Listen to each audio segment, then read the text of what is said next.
जय श्री कृष्ण। राधे राधे। भगवान की विग्रह का निर्माण हो चुका है और आज के अध्याय की इस कथा में हम भगवान की विग्रह की प्राण प्रतिष्ठा की कथा सुनेंगे, जिसे सुनना बहुत ही दुर्लभ है। तो मन में श्री जगन्नाथ जी का ध्यान करते हुए सुनेंगे भगवान की विग्रह की प्रतिष्ठा की ये पावन कथा। बोलिए कृष्ण भगवान की जय हो, विष्णु भगवान की जय हो। राजा इंद्रद्युम्न ने नारद जी से पूछा, हे मुनिवर, मैं प्रतिष्ठा विधि की वस्तुओं के विषय में कोई जानकारी नहीं रखता। जो जो एकत्र करने योग्य वस्तुएं हों, उन सबको मुझे क्रम से बताइए।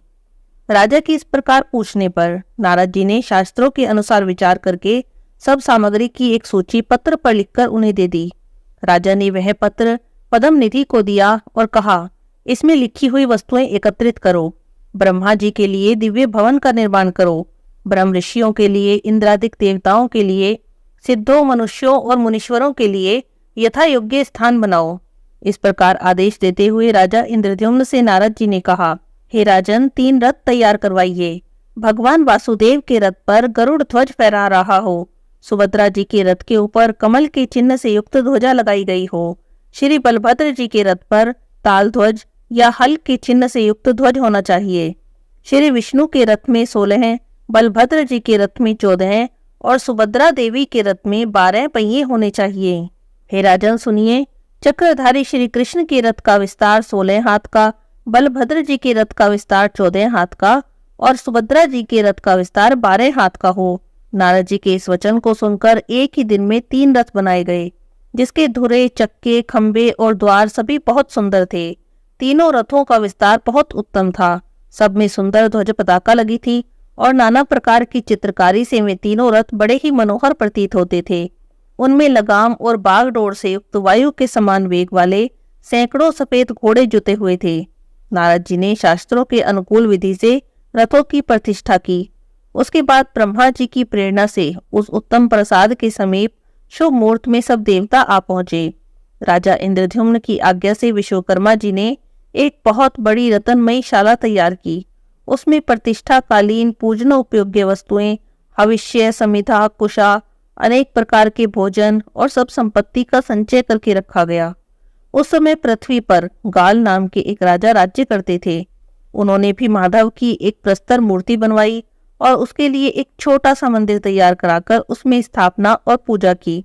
दूतों के मुख से राजा इंद्रद्युम्न के उद्योग को सुनकर राजा गाल को बड़ा क्रोध आया। कुपित होकर वे राजा सेना समेत नीलाचल पर आए और वहां आने पर उन्होंने प्रतिष्ठा का ऐसा आयोजन देखा जो मनुष्यों के लिए स्वप्न में भी दुर्लभ था। उसे देखकर राजा के मन में बड़ा विस्मय हुआ। वहां के सब वृतांत को जानकर राजा गाल ने अपने आप को कृतार्थ माना और अनुभव किया कि इससे बढ़कर कल्याणकारक कर्म न कभी पहले हुआ है और न आगे होगा। फिर तो वे हाथ जोड़कर राजा इंद्रद्युम्न के पास गए और कहने लगे, हे देव, आप राजाओं के राजा और जीवन मुक्त हैं। मैं आपकी क्या स्तुति करूं, आप मुझ पर प्रसन्न हो जाइए। इस प्रकार निवेदन करते हुए श्रेष्ठ राजा गाल से राजा इंद्रद्युम्न ने कहा, हे राजन, आप अपनी तुच्छता का अधिक बखान क्यों करते हैं? आप तो सार्वभौम सम्राट और भगवान विष्णु के भक्त हैं। प्रजाओं के पालन में तत्पर रहने वाले राजा प्रजा के रक्षा रूप उत्तम मार्ग पर चलकर इस लोक में कीर्ति और धर्म का उपार्जन करते हैं। आप तो भगवान के भक्त हैं, अतः आपको विशेष रूप से सफलता मिलेगी। हे राजन, काष्ठ रूप में अवतीर्ण हुए साक्षात भगवान विष्णु का यह प्रसाद है। 4 स्वरूपों में व्यक्त हुए भगवान जनार्दन की इस मंदिर में स्थापना करके मैं यह मंदिर आपको ही सौंपकर चला जाऊंगा। आप ही इसमें पूजा आदि की व्यवस्था करेंगे। यह सब सुनकर राजा गाल बहुत प्रसन्न हुए। राजा इंद्रद्युम्न ने जो जो आदेश दिया था उसका वे बड़ी शीघ्रता के साथ पालन करने लगे। इस प्रकार सब सामग्री जुट जाने पर देवताओं से घिरे हुए सिंहासन पर विराजमान राजा इंद्रद्युम्न इंद्र की भांति शोभा पाने लगे। इतने में ही देवताओं के जय जयकार से स्तुति किए जाते हुए साक्षात ब्रह्मा जी दिखाई पड़े। राजा इंद्रद्युम्न ने दोनों हाथ जोड़कर भक्ति भाव से उन्हें मस्तक झुकाया और गालराज और नारद जी के साथ भूमि पर सिर रखकर उन्हें साष्टांग प्रणाम किया। फिर उठकर प्रसन्नता का अनुभव करते हुए अपने आप को कृतार्थ माना। उस समय उनके सब अंगों में रोमांच हो रहा था। जैमिनी जी कहते हैं, राजा इंद्रद्युम्न को अपने चरणों में प्रणाम करते हुए देखकर प्रजापति ब्रह्मा जी ने मुस्कुराते हुए कहा, हे राजन, अपना सौभाग्य तो देखो, ये सभी देवता, ऋषि, पितृ और सिद्ध विद्याधर मुझे आगे करके तुम्हारे लिए यहाँ एकत्र हुए हैं। ऐसा कहकर ब्रह्मा जी शीघ्र ही भगवान नारायण के रथ के पास गए। उन जगदीश्वर को प्रणाम करके 3 बार परिक्रमा करने के बाद आनंद के समुद्र में निमग्न हो गए। उनके शरीर में रोमांच हुआ और उन्होंने गदगद स्वर में अपने ही स्वरूपभूत भगवान जगन्नाथ की बहुत स्तुति की। ब्रह्मा जी ने कहा, हे प्रभु, आपको नमस्कार है। गुणों से अतीत होने पर भी आप समस्त गुणों के आधार हैं। हे त्रिगुणात्मक, आपको नमस्कार है। मैं आपके नाभि कमल से उत्पन्न हुआ हूँ। जैसे इस ब्रह्मांड के मध्य मैं सृष्टि कर्म में लगाया हूँ, वैसे ही आपके एक एक रोम में एक एक ब्रह्मांड है। उन ब्रह्मांडों में मुझ जैसे करोड़ों ब्रह्मा हैं। आपकी महिमा अचिंत्य है, आपको नमस्कार है। आपका स्वरूप चिंतन में है, आपको नमस्कार है। जैसे इस ब्रह्मांड के मध्य मैं सृष्टि कर्म में लगाया गया हूँ, वैसे ही आपके एक एक रोम में ब्रह्मांड है और उन ब्रह्मांडों में मुझ जैसे करोड़ों ब्रह्मा हैं। आपकी महिमा अचिंत्य है, आपको नमस्कार है। आपका स्वरूप चिन्मय है, आपको नमस्कार है। आप देवताओं के अधिदेवता हैं, आपको नमस्कार है। हे देवों के देव, आपको नमस्कार है। दिव्य और अदिव्य स्वरूप वाले, आपको नमस्कार है। दिव्य रूप में प्रकट होने वाले, आपको नमस्कार है। आप जरा और मृत्यु से रहित हैं, मृत्यु रूप हैं, आपको नमस्कार है। आप मृत्यु की भी मृत्यु हैं, शरणागतों की मृत्यु का नाश करने वाले हैं। सहज आनंद आपका स्वरूप है, भक्ति आपको प्रिय है। आप जगत की माता और पिता हैं, आपको बार बार नमस्कार है। शरणागतों की पीड़ा का नाश करने के लिए सदा उद्योग करने वाले हे प्रभु, आपको नमस्कार है। आप दीनों के प्रति करुणा के स्वाभाविक समुद्र हैं, आपको बार बार नमस्कार है। आप पर हैं, पर रूप हैं, पर पार हैं, आपको नमस्कार है। जिसको कहीं पार नहीं मिलता, उसके पार स्वरूप आप ही हैं। आप ही ब्रह्म रूप हैं, आपको नमस्कार है। आप परमार्थ स्वरूप पर हेतु हैं, आपको नमस्कार है। परंपरा से व्याप्त परम तत्व में तत्पर रहने वाले, आपको नमस्कार है। प्रणत जनों के दुख का संहार करने वाले, आपको नमस्कार है। हे नाथ, यदि आप प्रसन्न हो तो मेरे लिए कौन सी वस्तु दुर्लभ है। अज्ञान रूपी अंधकार से आच्छन्न हुए इस विश्व रूपी कारागार के भीतर मुक्ति की इच्छा से भटकने वाला मनुष्य आपके सिवा और कोई द्वार नहीं पाता। आप संपूर्ण विश्व के लिए एकमात्र वंदनीय हैं, आपको नमस्कार है। देवता और दानव सभी आपके चरणों की अर्चना करते हैं, आपको नमस्कार है। आप संताप हरने के लिए एकमात्र चंद्रमा हैं, आपको नमस्कार है, आपको नमस्कार है। आप कल्याण में ज्ञान घन स्वरूप हैं, आपको बार बार नमस्कार है। आप कल्पना करने वालों से सदा ही दूर रहते हैं, आपको नमस्कार है। आप दुर्लभ कामनाओं को देने वाले कल्प वृक्ष हैं, आपको नमस्कार है। हे प्रभु, हे जगन्नाथ, दुख के समुद्र में डूबे हुए प्राणियों पर आप प्रसन्न हो जाइए। हे करुणाकर, आप लीला पूर्वक कृपा कटाक्ष करके उन सबका उद्धार कर दीजिए। इस प्रकार श्री जगन्नाथ जी की स्तुति करके ब्रह्मा जी धरणीधर शेष के अवतारभूत श्री बलभद्र जी का दर्शन करने के लिए गए और अतिशय भक्ति पूर्वक प्रणाम करके उनकी भी स्तुति करने लगे। हे देवेश, आपका मस्तक आकाश है और जल आपका शरीर है, पृथ्वी चरण है, अग्नि मुख है और वायु देवता श्वास हैं, मन चंद्रमा, नेत्र सूर्य और भुजाएं संपूर्ण दिशाएं हैं। हे नाथ, हे ज्ञान दर्पण, आपको नमस्कार है। 14 भुवनों के मूल सतम रूप आप हलधर को नमस्कार है। जो आपके चरणारविंदों की शरण लेते हैं, उनकी पाप राशि को आप विदीर्ण कर डालते हैं, आपको नमस्कार है। आपके मुख, नेत्र, कान, चरण और भुजाएं अनंत हैं।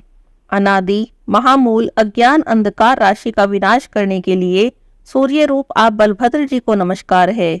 वेदत्रयी आपका स्वरूप है। 3 प्रकार के दोषों का नाश करने के लिए त्रिविध अवतार धारण करने वाले आपको नमस्कार है। हे भगवान, ये नारायण देव जो वेदांतों में गाए गए हैं, आपसे भिन्न नहीं। आप शैया हैं और वे शयन करने वाले हैं। वे आच्छादनीय हैं और आप उनका आच्छादन करने वाले हैं।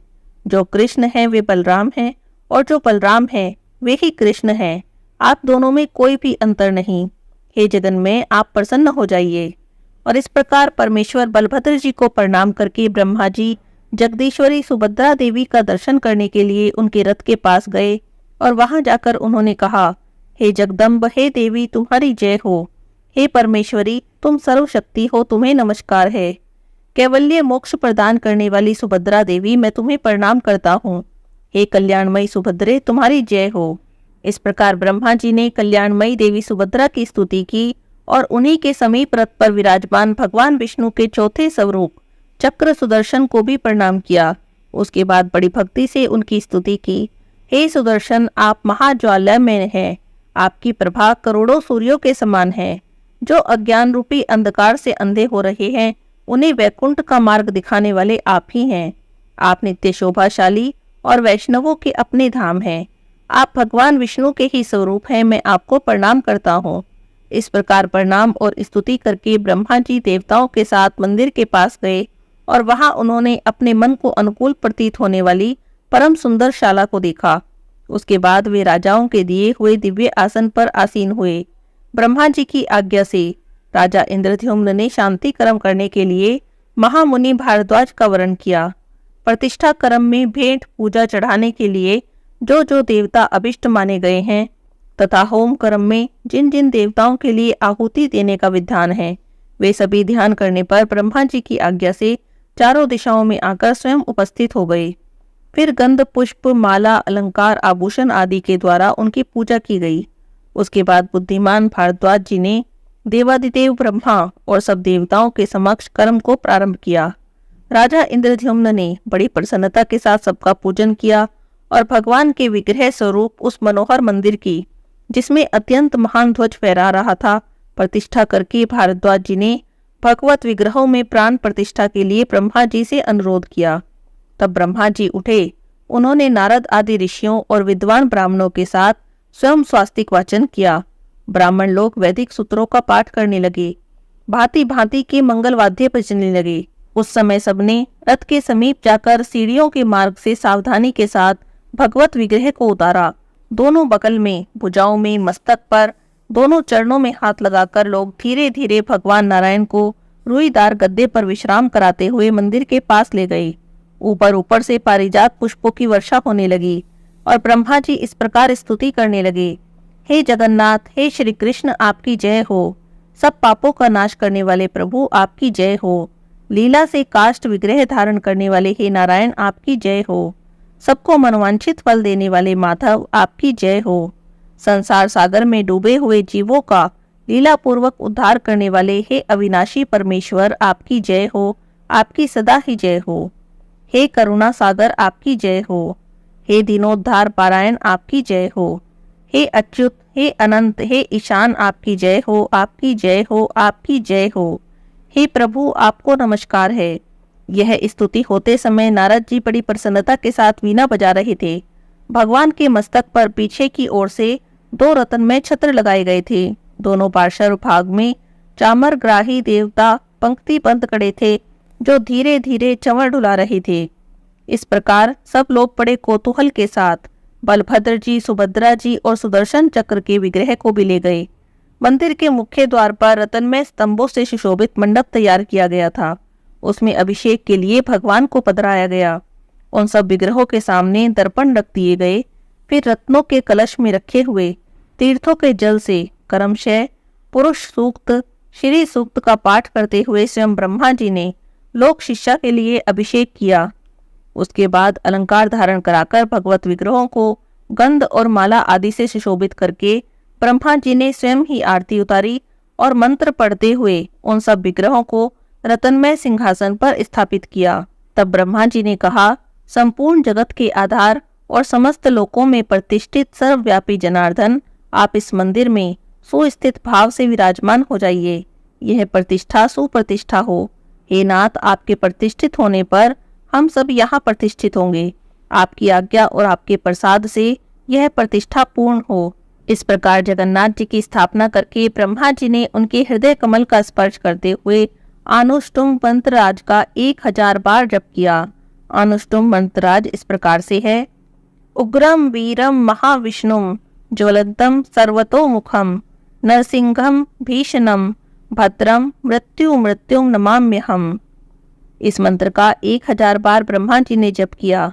वैशाख मास के शुक्ल पक्ष में अष्टमी तिथि को पुष्य नक्षत्र के योग में उत्तम बृहस्पति के दिन भगवान जगन्नाथ जी की प्रतिष्ठा की गई, इसीलिए वह दिन परम पवित्र और सब पापों का नाश करने वाला है। उसमें किया हुआ स्नान, दान, होम, तप, जप सब पुण्यकारी अक्षय हो जाता है। जो मनुष्य उस दिन भक्ति भाव से भगवान श्री कृष्ण, बलराम जी और सुभद्रा देवी का दर्शन करते हैं, वे मोक्ष के भागी होते हैं।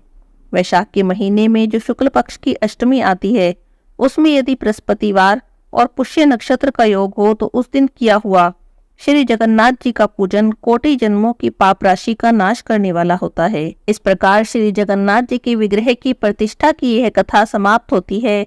बोलिए श्री जगन्नाथ भगवान की जय हो, विष्णु भगवान की जय हो, कृष्ण भगवान की जय हो।